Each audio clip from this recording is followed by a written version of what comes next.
So when you are in a foreign place, uh, I believe there's certain stages you go through.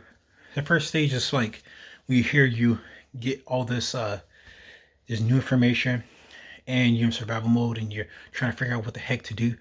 But it's just that initial shock, the culture shock. The second thing is you're critically thinking all the time, figuring out what the heck to do, how to piece things together, using context clues and stuff like that. Number three is eventually you get used to being bombarded with like new information that you kind of do two things: you press in or you pull back, and you might do one and the other multiple times throughout your time here. The fourth thing is eventually you start wanting some familiarity, and that could be the form of a language, form of just you being home, form of listening to your own content, form of seeing somebody similar to you. um, I seen this person as a black person. I'm not sure where she was from particularly. Not sure if she was American. Not sure if she was from a predominantly darker skin culture. I'm pretty sure that her hair was in a bun, and I think she had box braids. So that gives me some helpful pinpoint, but like kind of not really. But I seen her. She seen me today, and I was getting my laundry here, and she just gave me like a nod, like good morning. We didn't talk because she had somewhere to go, I had somewhere to go, but it was just nice to know. And I've had like maybe two or three experiences like that since I've been in Japan, where it's just like you could tell the people who've who has gone through those stages, and now it's kind of like I just want to see somebody familiar, and even if it's just a glance or simply just like a hello. And I've had it where I've seen like a black person, two black people, and at first I didn't know who the heck I was. I didn't know if that person was just trying to gesture to me or just noticing me. And I said, "Hey, how you doing?"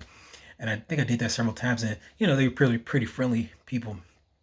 And, but you could tell if they're not interested in talking to you and stuff like that. You could tell it's their fresh, in my opinion, their fresh time. Their like first few days here, because when you're here, you have your first few days here.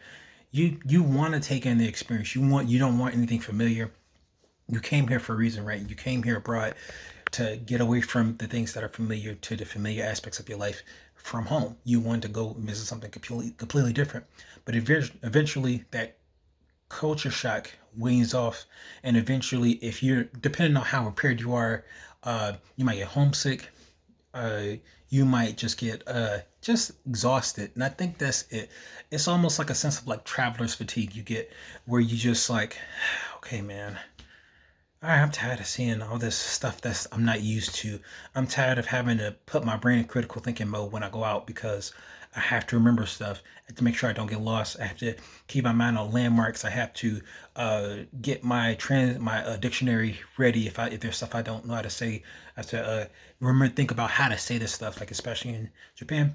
And it's still a great experience because you activate parts in your brain. You activate certain scenarios that you haven't, and it's great. It's great being in Japan. The food, the culture, the people. But sometimes, just as a foreigner, it can be very draining. You can be very tired. You can be like, man, I just man, I just want to see some English stuff. And now, mind you, one of the blessings of being in this tourist city of Otaku, Oda City, which is a ward in Japan, I mean a ward in Tokyo, is that they have I guess you could say Ramaji, which is so funny because outside of Japan, in my perspective, was just like it was like China or something like that. You don't get any English, you get just strictly Japanese. But no, like they are pretty accommodating for English speakers. Um, if you know, especially if you know hiragana and katakana, um, you are you get to see the hiragana. You get to see the kanji. You get to see even like the Hangul, the Korean language sometimes when you're boarding, and sometimes they'll even say announcements in English if you didn't catch what they said in Japanese. So it's like very accommodating. Um, and Yeah, and I think that's just what I want to say is just like despite it's a blessing to have all these things is very nice. And in the same way you're trying with your Japanese, they're trying with their English, they're trying to communicate with you, especially in terms of the service people. Um you know that varies, but sometimes you just want to see a familiar face, you know. And the thing is, oh, my point with this is, I might just have to make another video with this, but it's just, um, I think that travel will be good for people of color to venture out and to um, just have a fresh reset. Because sometimes when you live in America, it's just, it can be its own particular kind of draining where you just feel like a second fiddle. But if it's a whole different feeling of like, especially when you see your own and you have that long term experience where you're like, I just want to see somebody like me, and I just want, because we're both in the same boat, you know. And in the states, you kind of aren't. You kind of just in this traumatic cycle, and this traumatic cycle in your culture, in your community, you're in a tragic cycle outside your community. You just can't really get a break. But here, you kind of can't get a break because you're just a foreigner.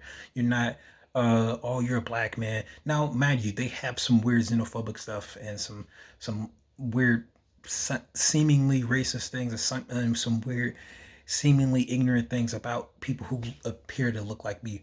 But you're generally seen as a gaijin, an outsider. So, um, and that's just kind of like a refreshing thought. For the most part, sometimes if you are a bigger size of a human, and you're in the nighttime, you know, people still have those assertions. You know, they can't identify you, right? And you're in the nighttime, so that makes your vision obscured.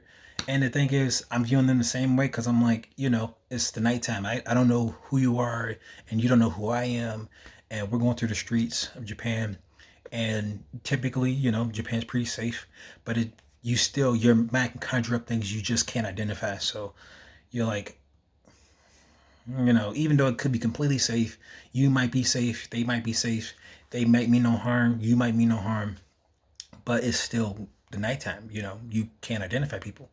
You know, you might be as accommodating as you can. You might smile, you might do your bow, your gestures, you say sumimasen, those are, you know, please, you know. You might be very polite, but the thing is, just like in certain aspects, it's just responses to the human behavior, just the human spirit. You know, we're scared of the unknown, and a gaijin just further adds on to that unknown. And ironically, as a gaijin outsider myself, you feel that same unknown, um, and that gives you even deeper perspective to like the outsiders even in your own community, so and how they interact with outsiders like from another country.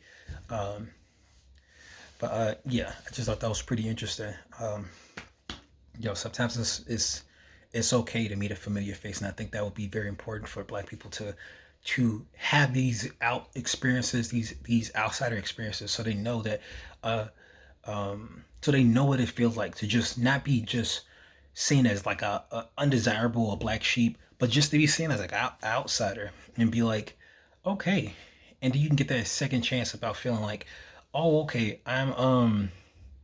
you know, I see what this is like. And then you see your own people or people who look like you, people who identify with you, and they treat you nice and you treat them nice because you both are just outsiders here. It's a similar experience to, and when you're in the States, you get international students, you get immigrants. Now, these immigrants maybe could have had a more complicated past in their own home country, but when they come to the States, it's the same way I have it here. Like, it's a foreign experience. Everything's different. Your language is barely there. The good thing about those places in the States is that it's multicultural, and people, that's the whole people's gripes with multiculturalism is just a whole different topic altogether. But in this multicultural place, you'll always find some pocket of your people, you know. So when you come here, now in Japan, we kind of have that too. But again, we're just flipping it. So if you go to like a predominantly Chinese area, like for instance in Chicago is very segregated. You go to a predominantly Chinese place and you know Mandarin or Cantonese or something like that. I'm not entirely sure what the difference. There is a difference. I just don't know it because I don't know Cantonese and I don't know Mandarin. Like I don't know it. Like period. I just know Shishoma. I think.